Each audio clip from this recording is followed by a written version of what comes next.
Hey, Jason Browse here from Browse Blades. We got the new triple threat fixed blades finished and ready to ship. I wanted to do a quick video just to show you guys how they came out. Some of you may or may not know the original triple threat fixed blade design was stolen by China, and right now it's being reproduced there. So basically what we did was I took the design back to the drawing board and tried to come up with ways to improve the knife, the design, the function, the cutting ability, just everything in general. So here we go, we'll take a quick look. This is the satin version. As you can see, it still has the 3 grind edge there. What we did was we left this grind the same and this one the same. But what we did here, instead of starting a new grind going down and over, what we did was we left it at the same angle. So it's cut here, all the way past, and then rotated and cut like that at the same height and the same angle. So it's actually can be considered more of a Tonto. I wish I had another one here I could actually show you guys the comparison, but and also we did a nice swedge up here and a swedge up there. I think it kind of gives a real cool effect to the knife. This grind is very, very difficult to do.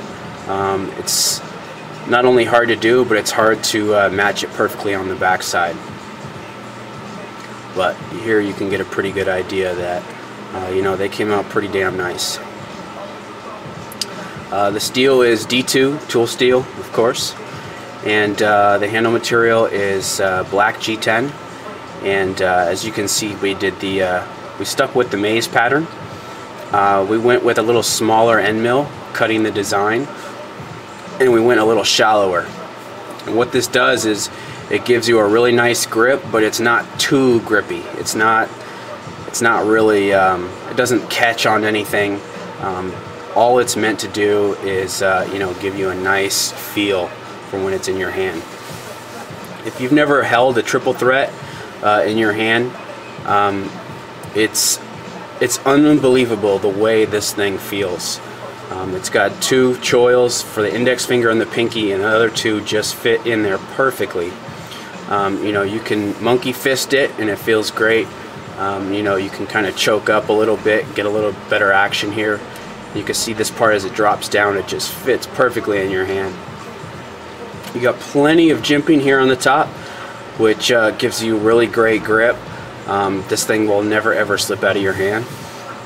We went a little shallower this time, so we only went like a quarter of the way deep instead of half the way, because we didn't want it to be too aggressive.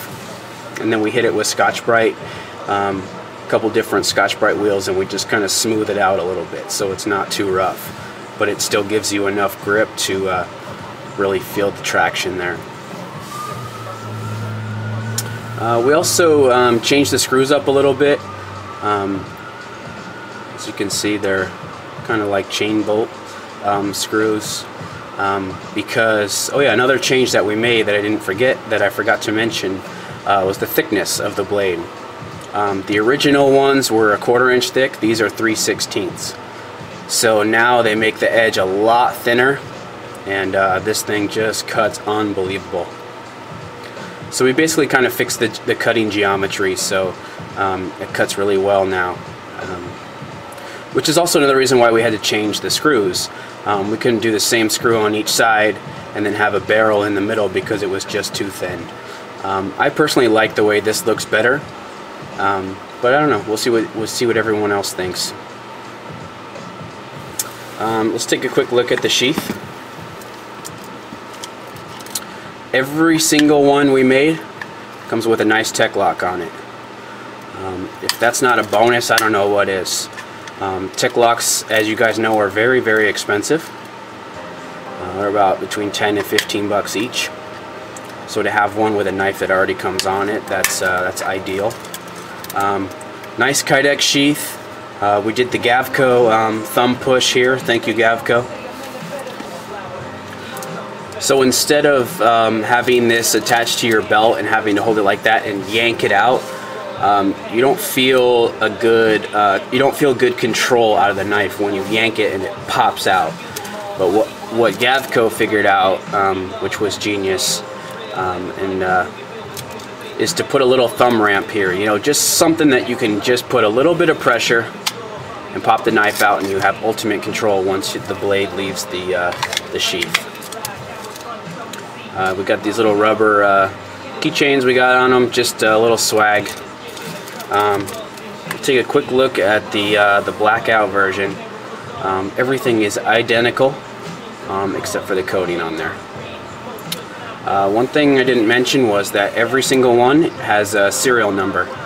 We made only 240 of these. That's not 240 black and 240 silver or satin. We did 240 total, so we didn't do too many. Seems like what people want nowadays are folders, so we're just kind of testing the waters on the fixed blades right now and see how well they do. If they do well, we'll make more. If not, you know what, we'll just continue making folders. But you got the Brous Blades logo on the top swedge there. I think the black one just looks beautiful with the black screws. This one also has the same sheath, same tech lock. This one will have a keychain on it, but I just didn't put it on there yet. So there you go, that's the new 2013 Triple Threat. Thanks for watching.